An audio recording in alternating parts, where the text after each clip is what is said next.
Buenos días, tardes o noches a todos y todas, dependiendo el horario en el cual visualicen el video. Mi nombre es Valentín Velázquez y en la clase de hoy hablaremos de la anatomía de la arteria braquial, clásicamente conocida con el nombre de arteria humeral. La arteria braquial o humeral es el ramo de continuación terminal de la arteria axilar. Esta va a cruzar todo el segmento de la región braquial a través de un conducto o canal que se conoce con el nombre de canal braquial, limitado hacia anterior por el bíceps braquial y hacia posterior por el tríceps braquial. En todo el espesor de dicho conducto se puede palpar el pulso de esta arteria. Va a finalizar a la altura de la flexura del codo, bifurcándose en sus dos ramos terminales, que son la arteria radial por fuera y la arteria cubital o ulnar por dentro. Recordemos que esta descripción es la ordinaria o la más frecuente de la arteria braquial o humeral. Existen variabilidades y variaciones con respecto al modo de origen, al modo de terminación de esta arteria.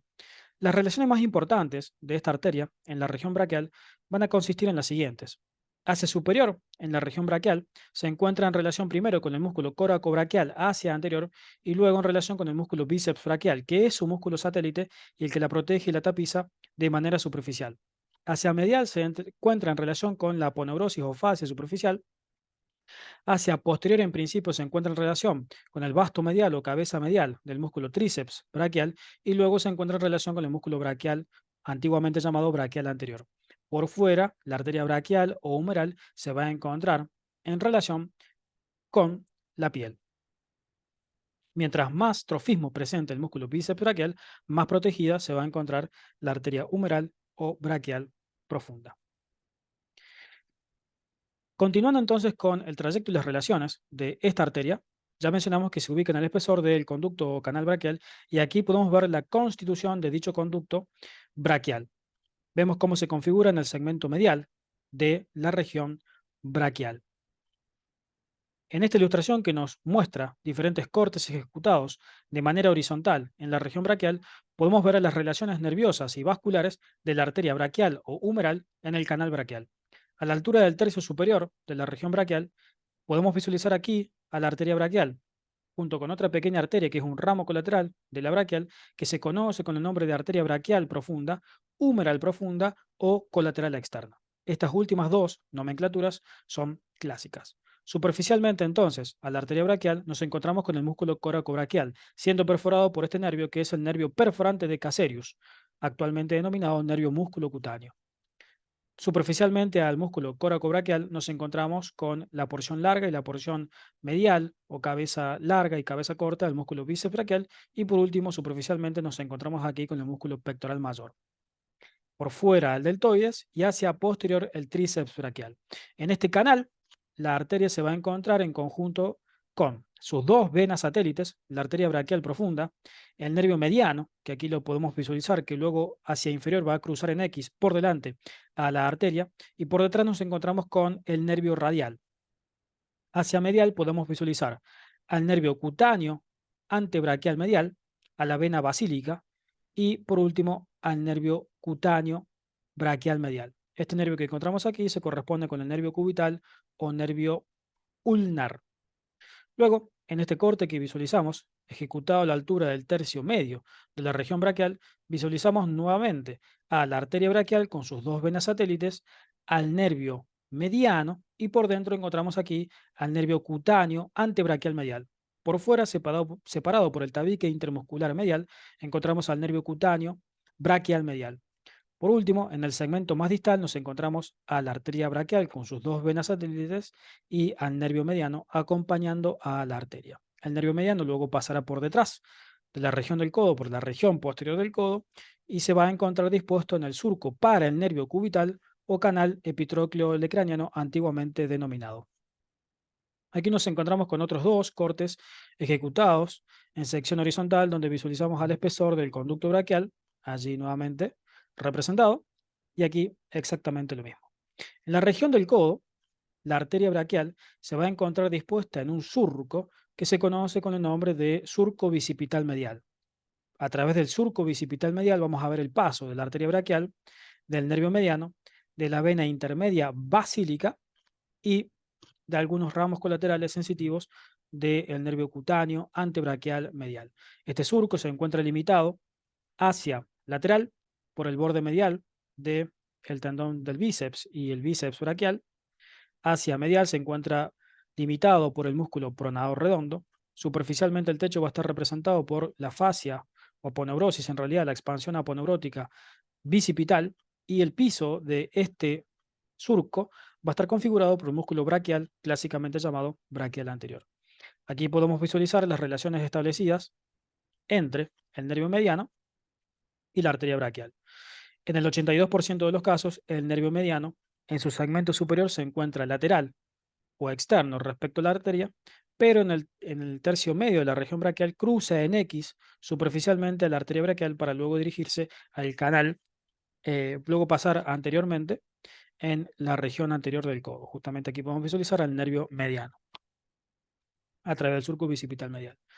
Aquí visualizamos algunas relaciones nerviosas. Este nervio en color más naranja que visualizamos en este sector posterior a la arteria se corresponde con el nervio radial. El nervio radial es siempre posterior respecto a la arteria y rápidamente se va a separar de ella para luego dirigirse al surco del nervio radial, clásicamente conocido con el nombre de canal de torsión.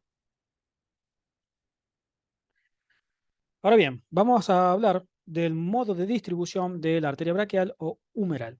Esta arteria va a dar 5 ramos colaterales y 2 ramos terminales.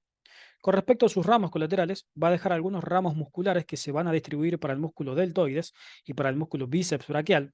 En este caso existe dentro de este apartado descrita una arteria inconstante, pero con cierta importancia considerable, que es la arteria bicipital, que se distribuye en las dos cabezas del músculo bíceps braquial, llegando a esas cabezas justamente a través de su cara profunda. Luego nos encontramos con la arteria nutricia del húmero, con la arteria braquial profunda, clásicamente llamada colateral externa, con la arteria colateral cubital superior, clásicamente llamada colateral interna superior, y con la arteria colateral cubital inferior, clásicamente llamada colateral interna inferior.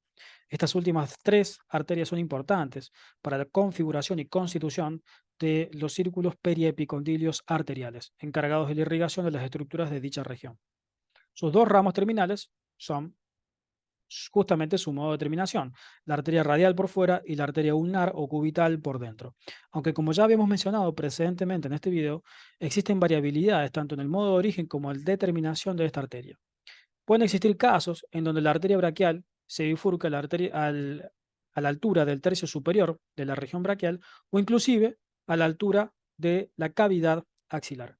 En este caso existen 5 modalidades diferentes de variación del modo de distribución de esta arteria. Se puede distribuir en una arteria cubital, en una arteria radial, en un tronco interóseo, o en un tronco cúbito interóseo y arteria radial, o en un tronco radio interóseo y arteria cubital. Es importante tener en cuenta estas variabilidades anatómicas de la arteria braquial a la hora de abordar preparados cadavéricos de cavidad axilar.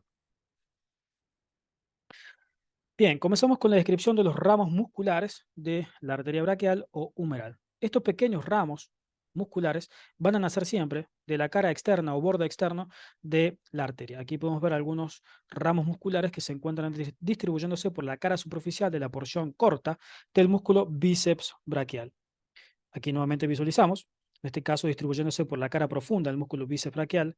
El músculo bíceps braquial ha sido resecado en este sector para visualizar a su músculo profundo, que es el músculo braquial clásicamente conocido con el nombre de músculo braquial anterior.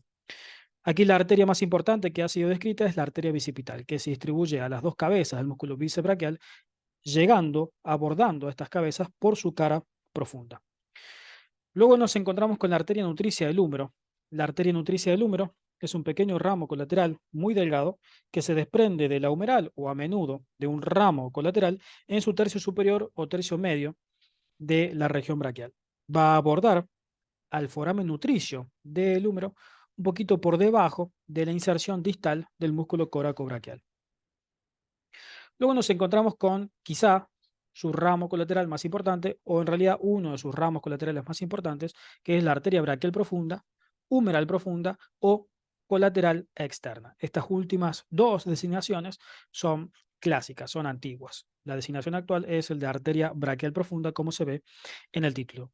Es la rama más voluminosa de la arteria braquial, este se va a desprender a la altura del borde inferior del músculo redondo mayor, tal cual visualizamos en esta ilustración de Netter.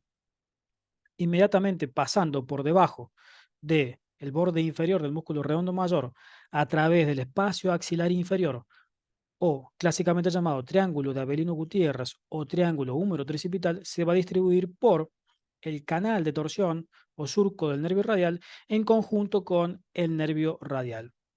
Va a pasar por todo ese canal que se encuentra limitado por la cabeza lateral y la cabeza medial del músculo tríceps braquial. En su trayecto va a dejar numerosos ramos colaterales que se distribuyen a las tres cabezas del tríceps, tal cual visualizamos en esta ilustración. Son pequeños ramos colaterales musculares de la arteria braquial profunda.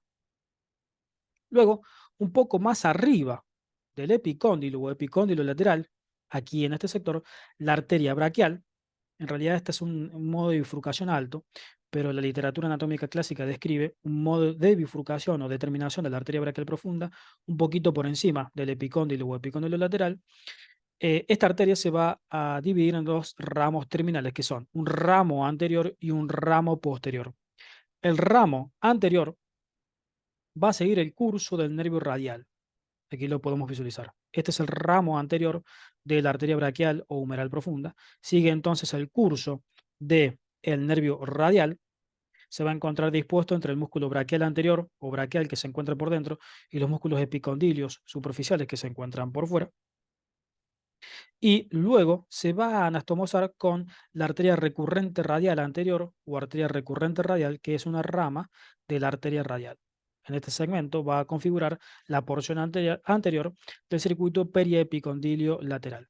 El ramo posterior, que aquí lo podemos visualizar por translucidez, este es el ramo posterior, va a constituir lo que actualmente se conoce con el nombre de arteria colateral media. Esta arteria desciende por la cara posterior del epicóndilo y se va a anastomosar con la arteria interósea recurrente, que es un ramo del ramo posterior de la interósea común. Aquí en este sector también va a dar algunos ramos transversales que van a configurar a la anastomosis supraolecraniana. Ya vamos a visualizar un poco más adelante una ilustración de la anastomosis supraolecraniana. Si hacemos un pequeño zoom en este sector, aquí podemos visualizar ese pequeño ramo colateral de la arteria colateral media o ramo posterior de la braquial profunda, que configura a la anastomosis supraolecraniana. Es una anastomosis transversal por inosculación, configurada un poquito por encima del olecranon. Bien, pasamos ahora a hablar de las arterias colaterales cubitales, clásicamente conocidas con el nombre de arterias colaterales internas, superior e inferior. La más voluminosa de ellas es la superior, que aquí la podemos visualizar. Esta arteria, también llamada arteria superficial del vasto interno o vasto medial, ya que sigue su trayecto, va a ir acompañado del nervio cubital. Desciende hacia la región del codo y luego hacia posterior de la epitróclea o epicóndilo medial se va a anastomosar con el ramo posterior de la arteria recurrente ulnar o recurrente cubital. Va a dejar algunos ramos musculares para los músculos adyacentes y el periósteo de la región, algunos ramos, pequeños ramos periósticos. La arteria colateral cubital inferior o colateral interna inferior es esta que visualizamos en este sector, es mucho menos voluminosa que la precedente y rápidamente se va a dividir en dos ramos, un ramo anterior y un ramo posterior. Aquí podemos visualizar, ¿no?, la colateral interna superior dividiéndose en un ramo anterior y un ramo posterior. El ramo posterior se anastomosa con la recurrente ulnar anterior o ramo anterior de la recurrente ulnar. Recordemos que las arterias recurrentes ulnares o cubitales pueden nacer aisladamente, como vemos en esta ilustración, o pueden nacer de un tronco común. En tal caso hablaríamos de un ramo anterior y ramo posterior recurrente cubital respectivamente. El ramo posterior se anastomosa entonces con la colateral cubital superior o colateral interna superior. Aquí podemos visualizar entonces la relación existente entre el nervio cubital y la arteria colateral cubital superior o colateral interna superior. Y esta es la anastomosis supraolecraniana, constituida por pequeños ramos arteriales de cada una de estas arterias. Bien, por último, aquí podemos visualizar a la anastomosis supraolecraniana, este pequeño ramo que da el ramo posterior de la colateral interna inferior, colateral cubital inferior o colateral interna inferior, y de la arteria recurrente radial. Perdón, la arteria colateral radial, que aquí la podemos visualizar, algunos ramos que configuran o constituyen la anastomosis supraolecraniana. Aquí visualizamos una pequeña variabilidad anatómica que se encuentra presente del 0,7 al 2,7% de los casos, que es el ligamento de Struthers, clásicamente llamado ligamento supraepitroclear. Este ligamento se va a constituir entre un tubérculo que es supracondilio y la epitróclea. En esta ilustración visualizamos una vista medial. El número 7 referencia al bíceps braquial, este es el vientre muscular y este es el tendón bicipital. Y aquí visualizamos a la arteria braquial o humeral siendo acompañada del nervio mediano. Este es el ligamento de Struthers, que va a estar comprendido entre el ligamento supracondilio y la epitróclea. Este ligamento configura una arcada a través del cual va a pasar el nervio mediano y la arteria braquial en el caso de que exista una arteria braquial con una descripción ordinaria, ¿no? Con una configuración ordinaria, es decir, con la descripción que acabamos de hacer en este video. Recordemos que existen variaciones anatómicas en uno de cada 8 o en uno de cada 10 sujetos, en donde la arteria braquial se bifurca de manera prematura o de manera temprana. Este puede ser un sitio de atrapamiento del nervio mediano. Es el diagnóstico diferencial de una epitrocleitis o epitroclealgia. A su vez, también existen algunas variaciones de arterias aberrantes, arterias que van a nacer prematuramente de la arteria braquial y luego van a volver a anastomosarse por inosculación a ella misma. Muy bien, pues eso ha sido todo entonces con respecto a la descripción anatómica de la arteria braquial. Espero que les haya gustado y servido el video y nos veremos en las siguientes clases. Saludos.